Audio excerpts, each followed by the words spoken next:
Hi, I'm Sammy. Hi, I'm Tony C. I'm Steve Unger, and we are from the band Limberlost. You're listening to Music Existence. Don't change that dial.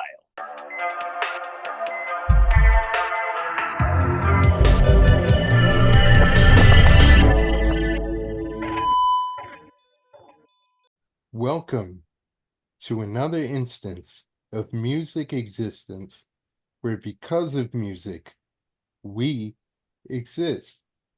Joining me today is Steve Unger, Anthony Charoki, better known as Tony C, and Sammy Gorham.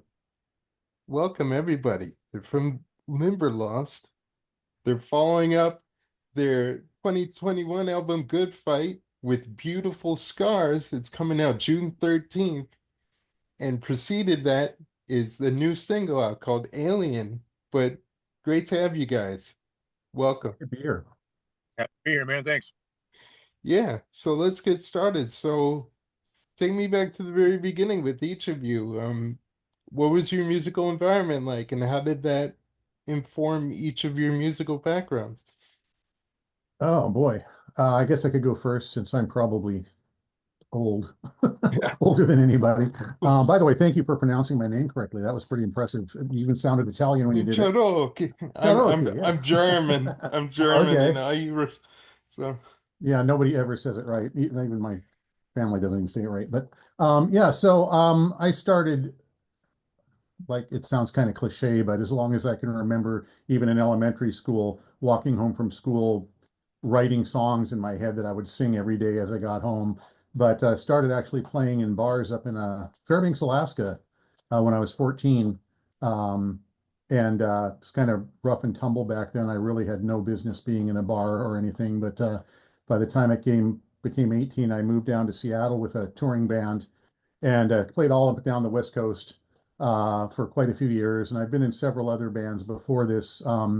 Actually, was leading my own band, my own original project, back pre-COVID, and gave Limberlost their first gig. I oh actually hired wow. them to support a show I was doing, not knowing I would ever be in the band. I didn't even know it was their first gig, but was a great band back then. It's gone through a lot of changes, but yeah, they've I think this new album is definitely launching us into a new whole feel, new look, new just great, I'll let the other people talk about how great the songs are, but it's really some amazing stuff that's coming out that I think everybody will really like. Yeah, so Looks take it like from there. Sammy, you're up next. Oh, me? Okay, all right, fine. So I guess for me, none of my family were musicians, but they sang all the time, and so I grew up singing all the time. And for me, growing up, I just wanted to do music stuff. I started playing violin, I think, at like 13, and then went into choir and theater.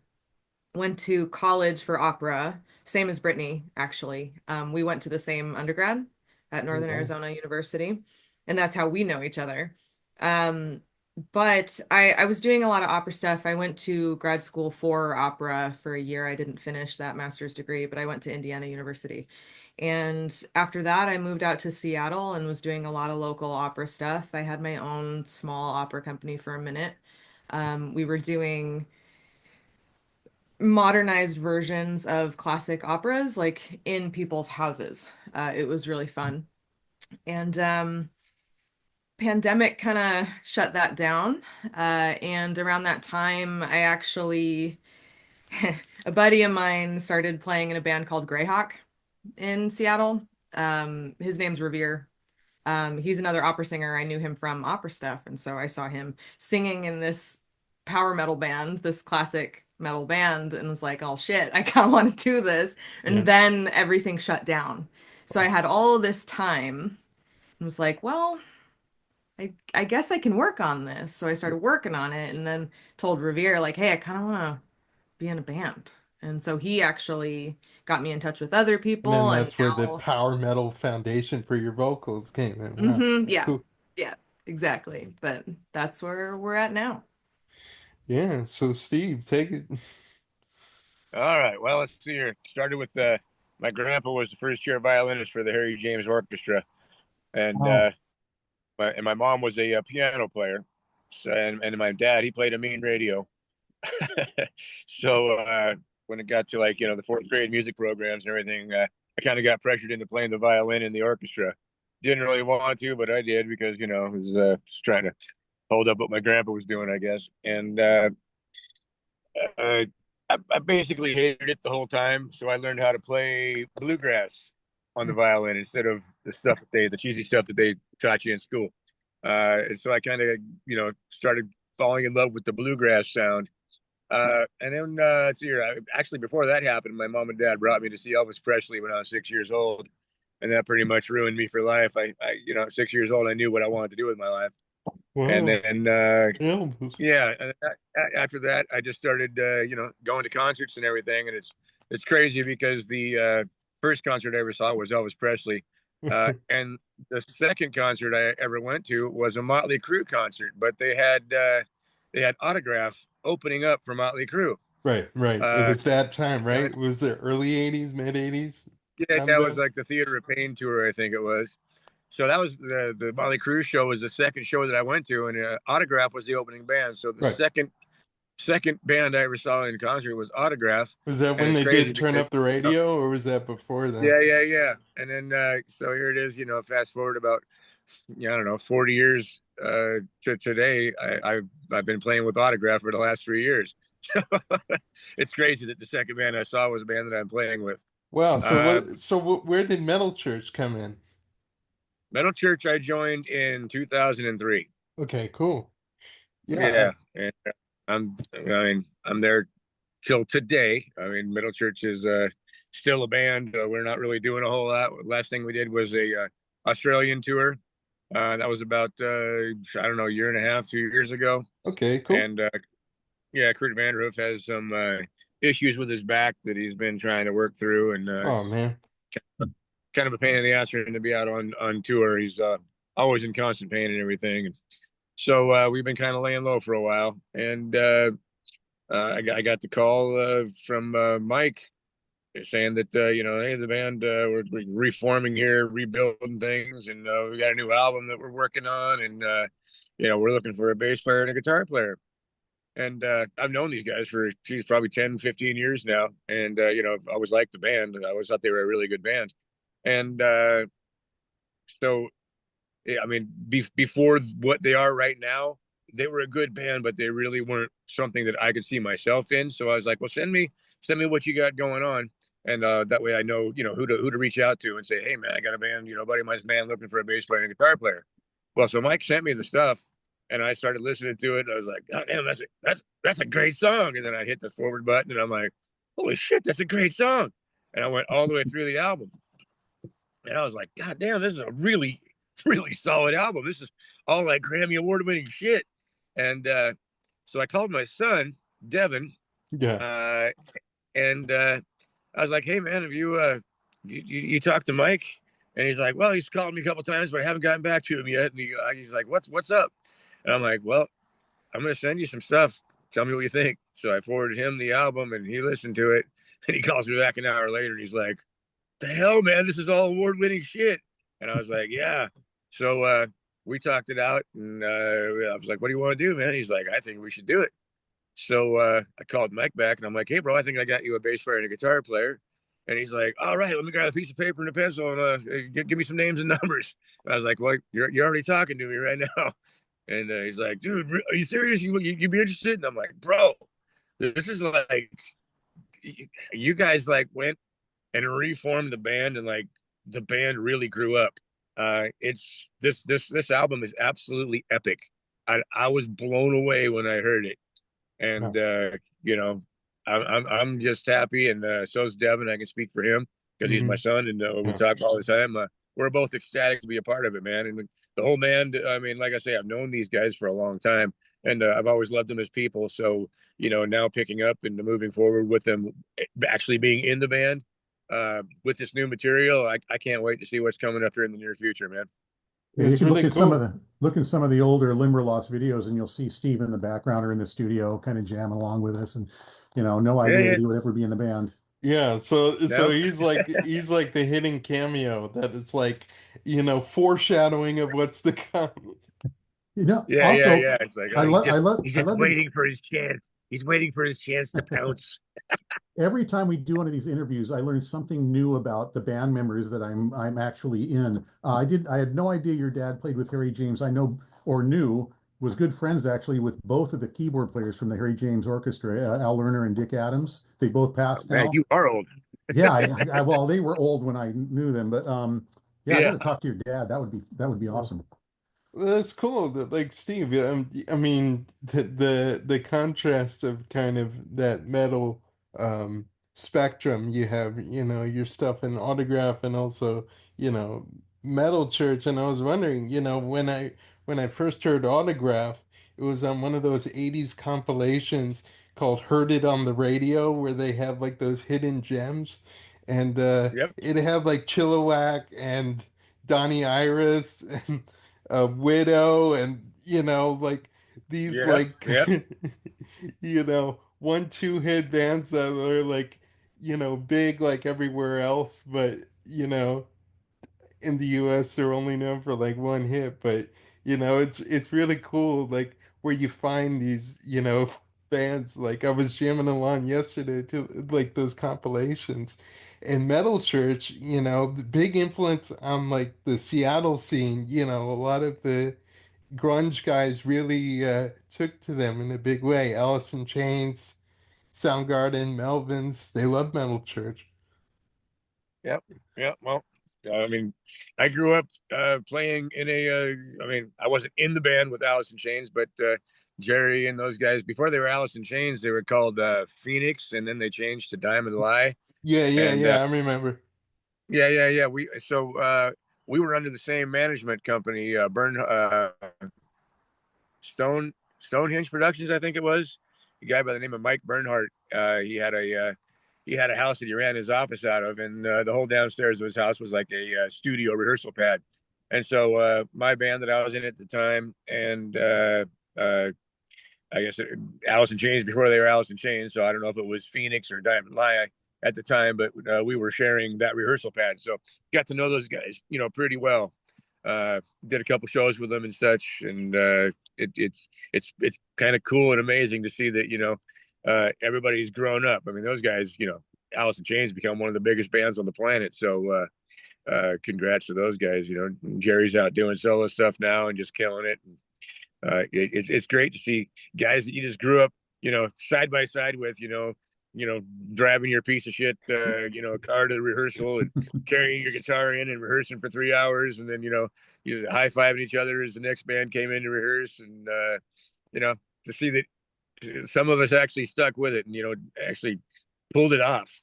You know, so some more than others, but it's just great to see everybody still out and doing it.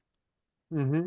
And Tony, I noticed that you had the mastering.com, Oh, you saw that? the thing. Um, and I was wondering, do you kind of look back on your journey as an engineer and remember those times where it was all about trial and error? Oh yeah. Well, I kind of went through this phase where, I went through trying to create a studio on my own and teaching myself mixing and mastering and buying all the gear and all that stuff. And it at one point it took me, let's see, I think I took 5 years to try to learn how to master or mix a CD. And then I went, okay, now I'm going to learn mastering. And 2 years later, I just threw my hands up, going, I guess I don't know how to do this. And what I did was I kind of stopped even trying, and I would just put out these little frameworks of my songs that I would write and let the band write their parts and figure out the rest of the stuff, which worked really well for what it was. But then about 3 years ago, I wound up finding a really good set of mentors at mastering.com, and they almost immediately the light bulb started going off. It's really almost impossible to learn that stuff by scraping YouTube videos and sound on sound articles and things like that. For pretty much everything, you need to have some kind of a mentor. That's why it used to be you had to be an intern at a studio because that was the only way you could really learn from these folks. Now that we have the internet and online abilities, we can actually do mentorship that way. So yeah, I look back at some of the stuff. The early stuff was some of it was surprisingly good. It just took me a year to do a song. And then it got really bad because I kind of stopped even trying. I would just, and that stuff is just embarrassing as hell. But I'd love to go back and redo some of those songs now that I know what needs to be done.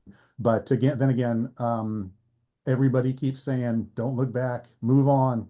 Don't try to redo something you did 5 years ago. Write another one, So that's kind of where my head's at right now, although there is quite a backlog there. And I know that back like earlier this year you won a Firebase rig. Now, did you end up Yeah. using that? Oh, I'm using it right now. Oh, You're hearing it. cool.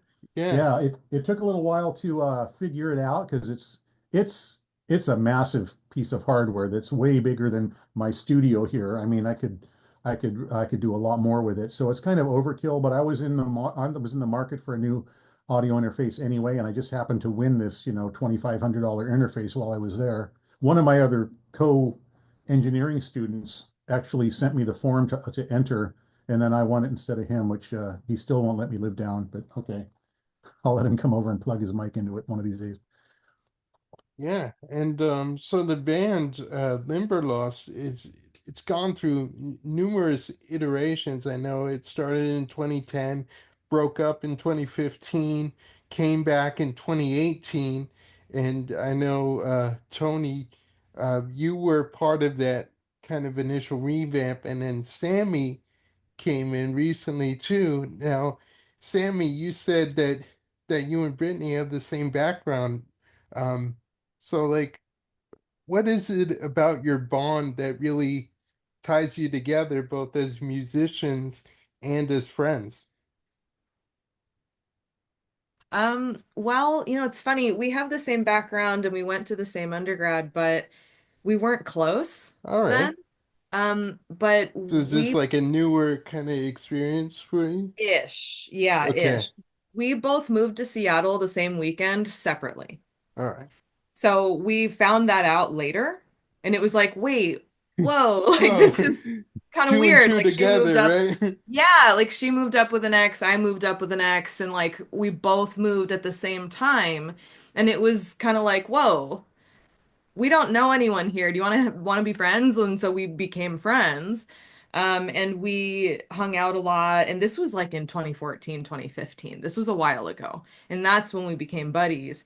And she was showing me a lot of the music she was writing at the time and incredibly catchy. Brittany is an excellent songwriter. And we would mess around with her stuff. I would do harmonies for her. We would play around with it. And so when she called me, we hadn't talked in a while, but when she called me, she was just like, "Oh my God, what are you doing? Like, what's going on in your life? Like, I want to know what's going on."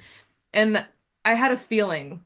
I had a feeling she was calling me for something, but I didn't know what. So eventually she asked me, like, "So, do you want to join?" It's like, "Oh, are you sure?" Like, I don't, are you positive. Like I'm very different of a singer than Crystal is, and very different from Brittany too. And for both of us, she said like, because we worked a lot together already, and we've played around with this, and we both had the same trajectory. We both joined bands and started singing with that. Like I've been in Telemiris for a number of years now. I don't even know how many, two, three. And so we both have been learning that for a long time now. So she was like, "Well, you also know how to do the classical stuff. So this could be really fun." When So when you're in another band for like 2 and 3 years, do you only notice it at a certain point? Like, holy shit, that was 3 years ago? yeah, yeah, kinda, yeah. But I'm actually really new. I'm the newest one to band stuff in like out of everyone here. I only started doing band stuff like 3 years ago. So All I'm right, I'm so very new. So your previous stuff was all like just solo stuff? It was opera. Okay. Yeah. Yeah, Oh, oh yeah. so very different. Yeah, and I guess it is, um, applying those operatic sensibilities to, you know, to like a more of a modern kind of hard rock setting, which isn't too, dissimilar because there's a lot of bands that, you know, kind of integrate that, like, Priest and Maiden and all that. Yeah, lots of drama, lots of intensity, a decent amount of vibrato. Yeah, and so speaking about this new album, I think with that transition between Good Fight and Beautiful Scars, that's when the sound like really started developing, really started kind of forming and kind of taking on a life of its own. Yeah, I think Good Fight in itself was a major change for the band. I think it was a lot, the production was a lot more involved. And before then, the band had pretty much been a guitar-oriented band, still is, but there's a lot more additional elements added to it. A lot more, just kind of orchestral type th things. And we got Timothy Eaton to produce several songs on it, who's you should look him up if you're not familiar with Timothy Eaton. He's done all kinds of really major label acts. He did some of the Allman Brothers stuff and geez, Leonard Skinner and all kinds of stuff there. Look him up. But we wound up meeting him really because it was strange. We ran into Chris Lord Alge at a club in I know Tacoma. him. Yeah. Yeah. We were actually, it was Mike. I think I was there. It might actually have even been the show that I hired Limberlost to play. But he was kind of he saw Chris Lord Alge there and took a selfie with him and then posted it online and started like, because Mike Burt is Mike Burt, he started like researching everybody that commented on that picture and ran into this guy named Timothy Eaton, who was like obviously a player, a serious person. And he just basically reached out to him and said, what does a band like us have to do to get the attention of somebody like you? And there was like crickets, silence for a while. But then Timothy came back and said, that's exactly the right question. We should talk. So that kind of started this whole relationship there that's been going on for years, and, great relationship with him. I know um, Mike is really dear friends with him. He was at the time. Timothy was living in Hong Kong. I think since then he's relocated to L.A., but I think he's still got the place in Hong Kong. I'm not sure, but yeah, he wound up producing several songs on that album.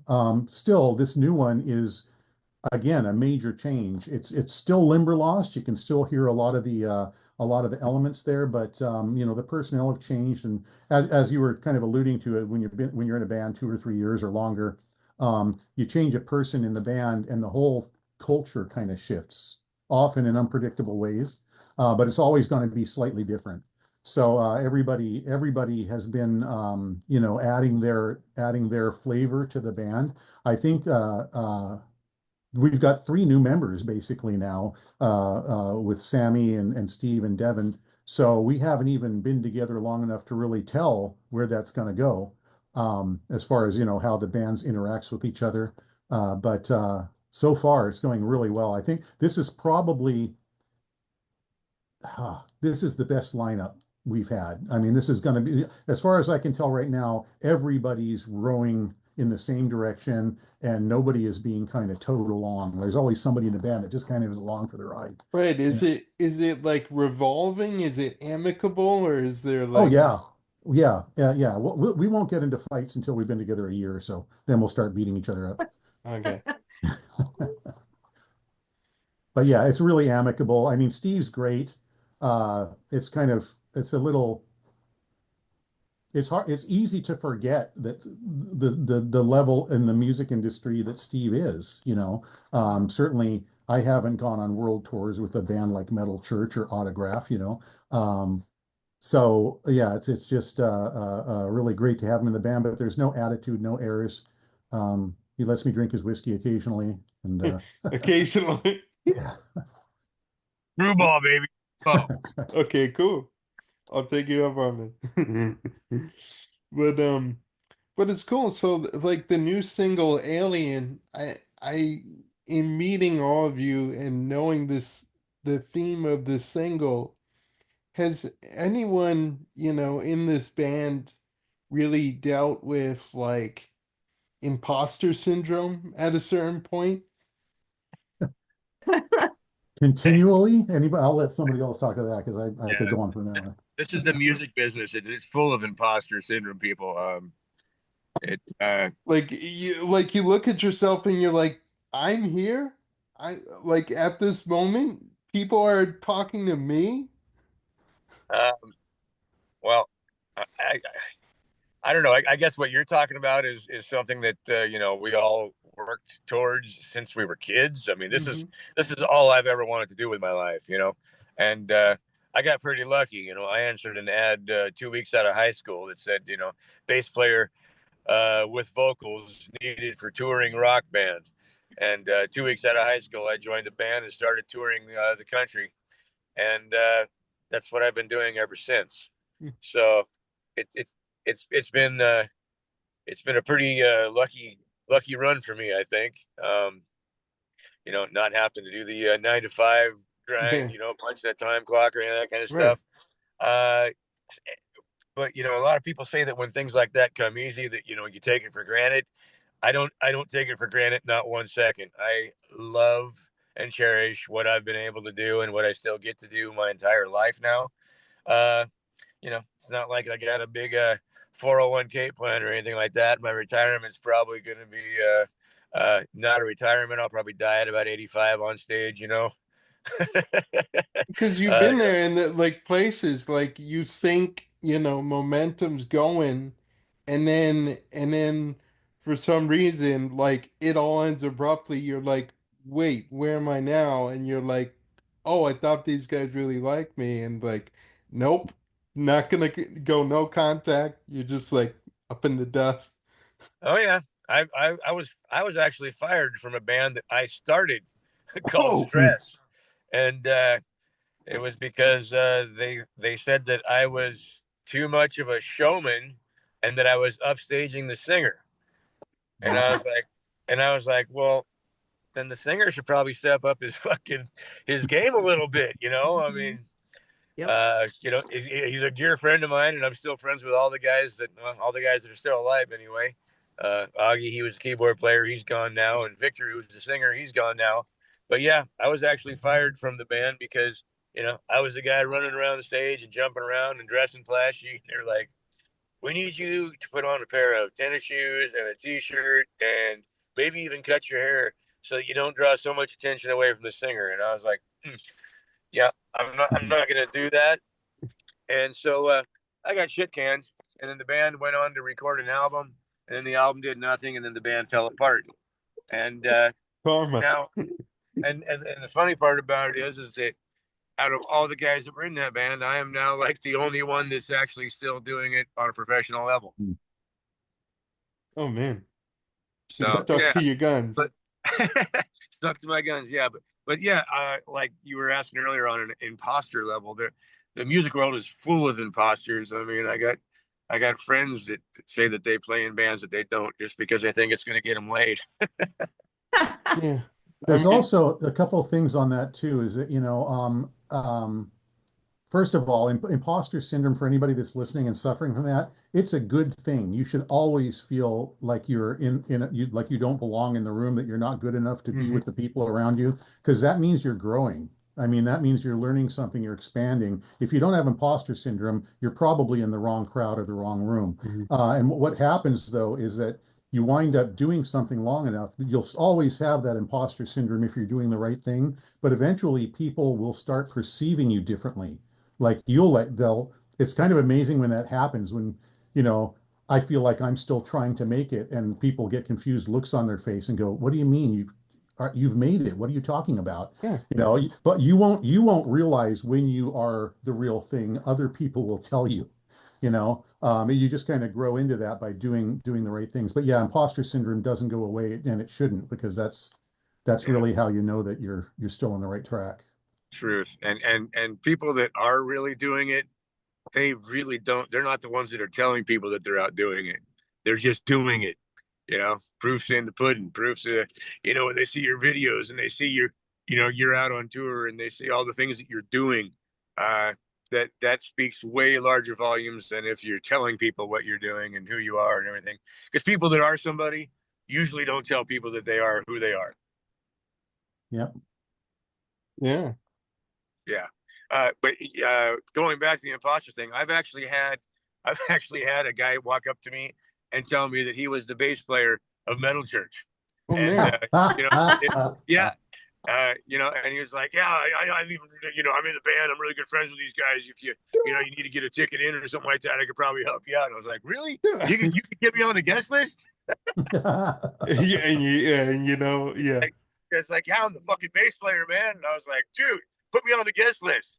And so the guy walked away like he was going to put me on the guest list, and then I didn't see him again. And then later Mhm. that night, I seen him out in the crowd, and I'm up on stage, and he's just like, "Fuck." Yeah. We're going back to the song's theme. I mean, we are kind of outcasts in a way, you know? And we just kind of, it's like what Steve was saying. We don't really feel the need to tell anybody after a while. We just stick to it. Just keep going. I have some stuff to say on this. I Yeah. don't know, but it seems that I am the only one that has a career outside of music. Mm-hmm. and and I'm a therapist. Like I Mm-hmm. Yeah. I am that's what I'm doing. So for me, it feels very surreal, like even more so that Mm-hmm. I kind of feel like I'm along for the ride, but in a way that I very much feel like an imposter that Yeah. like everyone above me is pulling me along because I'm so new. And so it's been really cool and really fun to join this on this crazy upward trajectory. It really does feel, at least for me, like, what have I gotten myself into? In a good way, in a good way. But yeah, I agree with you, Tony. It's very much yeah, that's a normal and good feeling to have. It forces you to grow. Yeah. And Hmm. you're doing a great job, by the way. You don't show. I mean, looking at the videos, anybody can take a look at the alien video and guess which one is the new person that feels out of place, and nobody would pick you out. Oh, well, They, that's good. yeah. Good. Yeah, I mean, yeah, I've suffered from that too, even when I get, positive feedback. Oh, you ask really good questions. Oh, you connect with these guys on a good level. Do I really? But then, I see like the emails of saying like, "Hey Jake, I heard you interview this guy and I'd love to come on and talk about this with you. I want to share something, that happened and I think you'll really, you know, appreciate how much I've grown. I'm paraphrasing, but that kind of makes me feel like I'm in a good place. Yeah, very Sounds like cool. it. Yeah. Mhm. Yeah, and so like when you think about the overall kind of overarching theme of Beautiful Scars, how does it how does it resonate with you and what can fans kind of expect of it? Well, boy, Brittany would be so disappointed in me because I can't remember the name of the word. What is the word for the Japanese art form? I was just looking that up the other day. Oh, But I know it. ah, Gotcha. sorry, Brittany. But it's on the album. It's kind of described on there of it's an art form where and I've seen videos of how they do it. They actually break a piece of pottery or some kind of piece of art, and they Kitsune. yeah. Say it again. Kitsune. I Yeah, used Kitsune. my Kitsune, I yeah. looked it up on my other Right, monitor. right, right. So Yeah, me too. they Yeah. they put it back together and then they treat it and it's not just like they put it usually they'll have some kind of gold filler in the cracks, but it's a much more involved process than just doing that from the videos I've seen. But the idea is that something that gets broken can be made more beautiful because it was broken. Oh It yeah. becomes Oh, I've yeah. seen that. And if you look at the CD cover, that's what the image shows, you know. Um, and Even the that, tones of the video too, it's yeah, very bleak and, and very that kind of washed out. that does kind of follow with, you know, the last couple of years of Limberlost. You know, we went on tour of Europe, had a fantastic time opening for Yngwie Malmsteen. It was an unbelievable experience, just touring all through Ireland and the UK and Italy.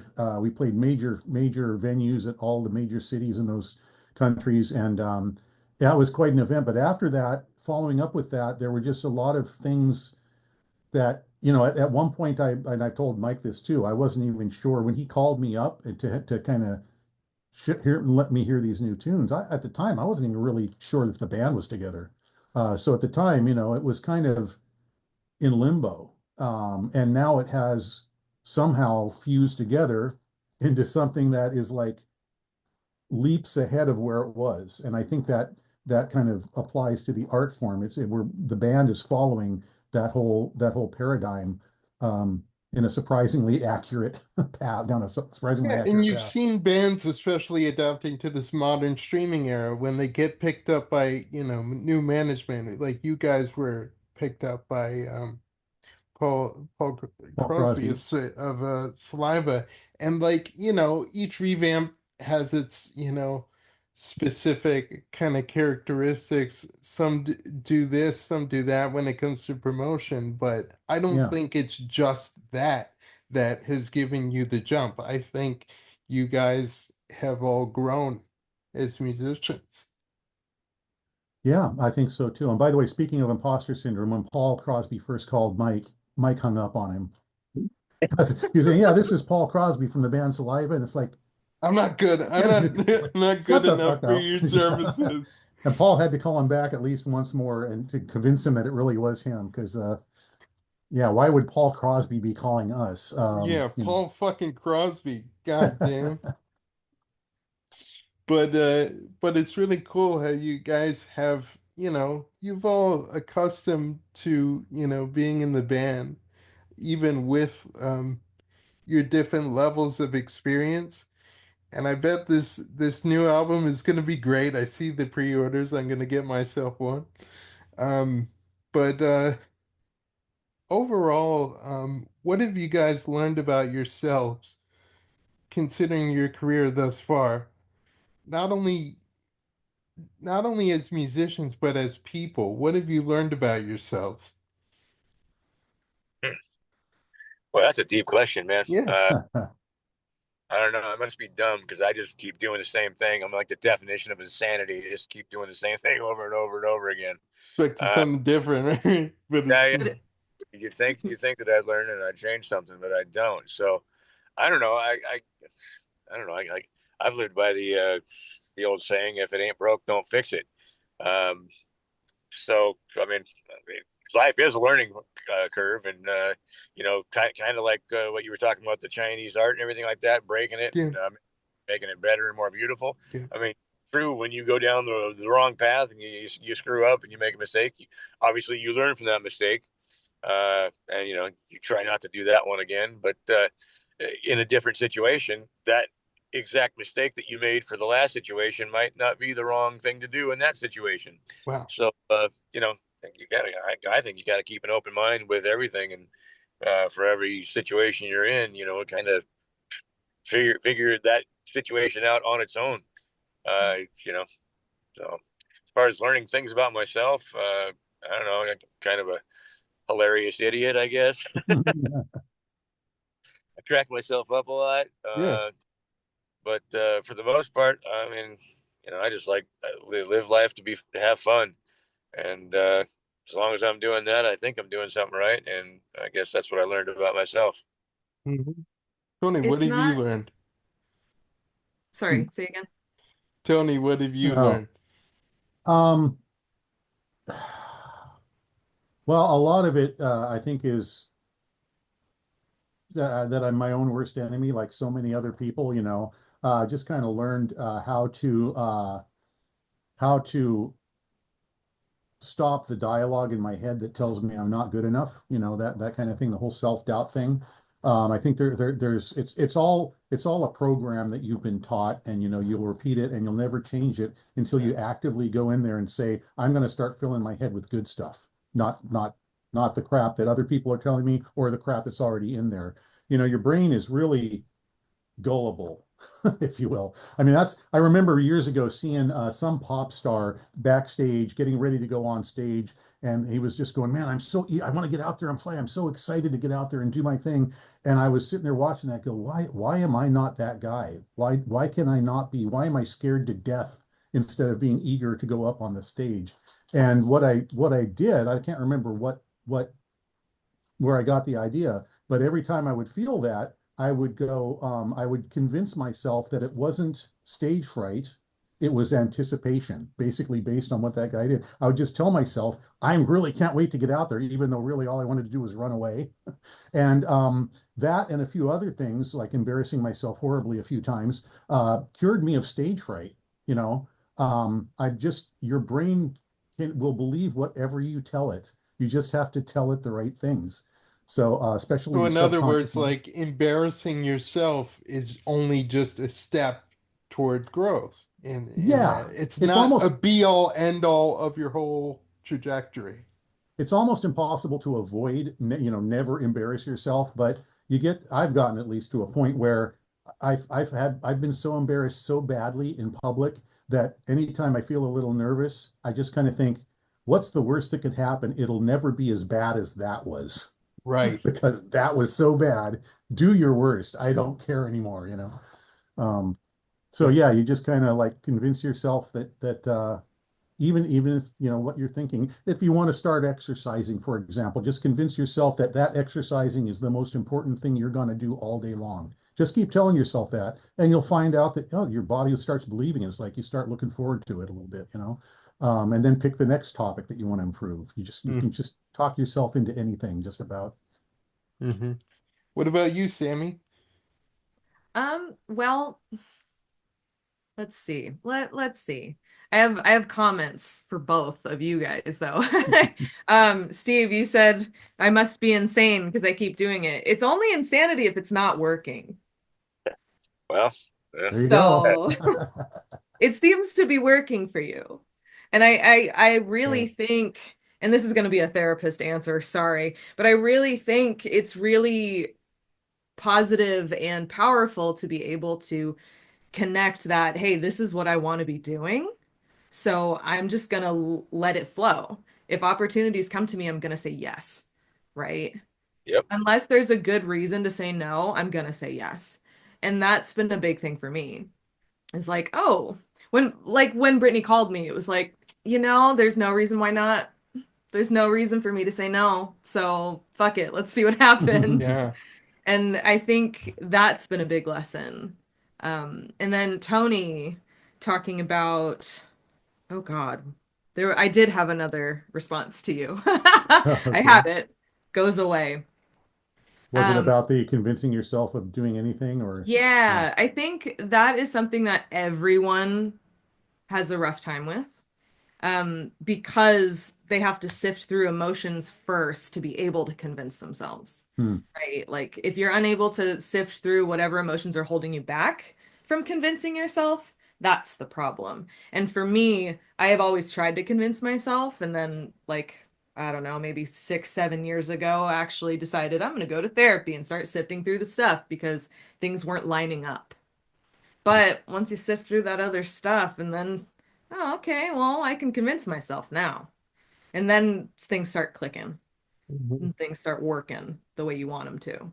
Yeah, and I guess what I've learned about myself is, by putting your heart out there, it kind of breaks the definition of insanity, which is doing the same thing over and over and expecting a different result. Like, if you know, because the internet is super saturated and, is telling you that, being nice, being kind is weak and all of that. And I never got, disrupted or dismantled from that rhetoric of the saturated internet. I just kept going, kept going. I met Shauna and then I met you guys. So, Hmm. that's how we connect, you know. Hmm. And kindness does get you somewhere. It's powerful. It's Yes. easily taken advantage of, but if you know how to move forward constantly, you can break the definition of insanity. You can go your own way, redefine yourself. Hmm. Absolutely. Yeah, there's so much bad stuff on the internet. I've actually, this is one of the benefits of going through the audio engineering training is that they have a really strong community.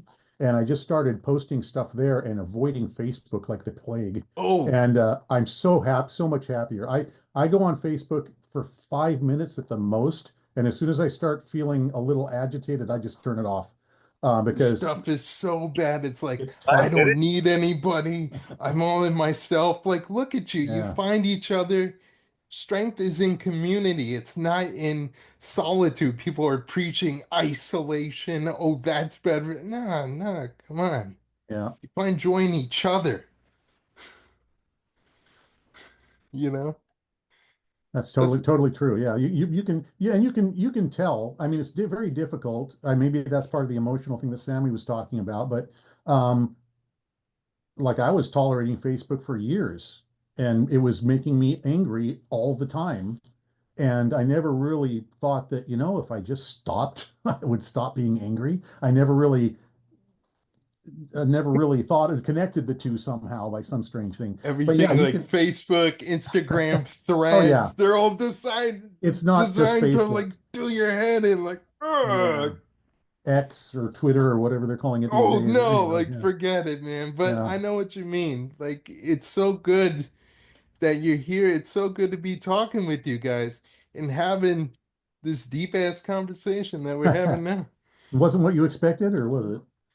It's good. Well, someone, my friend Kaiser, he was in this legendary band Tang Dynasty. He told me when you're doing a podcast, you know, keep a basic framework of the questions, but don't rely on them too much because it can take such a drastic turn. Hmm. Yep. Yeah. Yeah. It's good to see that it's not the same script that you ask every single band because I've done a lot of interviews where it's just like, why don't you just copy and paste the last interview that I did because this is exactly the same questioning. Yeah. You know, This is what we end up doing. We have like a deep heart to heart conversation. The four of us, we end up hugging it out mentally because we can't reach each other, but that's it. you know. But to wrap it up, like anything you'd like to say to your fans? the only thing I'd like to say is, thank you for all the years of support from myself and every band I've ever been in. Please take a listen to the new Limberlost, man. It is absolutely amazing. I am 1,000% sure you're going to dig it and love it. We could use every bit of support that you guys are willing to give, and just thank you. Come out, go out and buy the album. Support the band. Come see the shows, and do that for all the other bands that you enjoy as well, man. Because it's a dying thing, and if you like going to seeing live bands and you like live entertainment in itself, you got to go out and support it because when we went through COVID and everything, that killed a lot of things. It killed a lot of venues. It killed a lot of bands, and a lot of people forget it wasn't that long ago that we went through that, and we're still on the rebuilding process of all that stuff right now. So by you guys going out and supporting the bands and going to the shows, buying the merchandise and buying the albums and things like that, it helps push the entire live music industry along, and we all really need that right now. So uh, thank you for all that you've done so far, and hope to see you guys out on the road soon. That's awesome. Absolutely, and that's to reiterate that. I mean, yeah, we all know people. Well, Steve kind of just did it with the Soundgarden, but we all know people that have said, oh, I saw Nirvana went before they were anybody, or I saw Soundgarden, or I saw, I went to just some club and they were just the band there, and I got to see them, and you kind of go, wow, what a great experience. I wish I could have experiences like that. Well, if you never go out, you're never going to have that experience. If you only go out and see bands that have already made it, you're never going to see that, So go out there. The bands that are going to be epic superstars in a few years are out there playing at your local tavern right now. You know, go For check them so out. for so much Absolutely. cheaper. Yeah, for way cheaper, way cheaper. Uh, Absolutely. and then the other thing I'd like to reiterate is, yeah, I wish I could like open up my brain and show people that when we talk about how epic this CD is or this album or whatever, it's not just marketing. I mean, this is It's really cool. good. I mean, you owe it to yourself to check it out. It's Mhm. just amazing. Totally sincerely, you're gonna love it. Mhm. Yeah, Absolutely. yeah. I'm just grateful to be here. Like fans stoked to meet you. Like happy to be here. Yeah, it's a good time.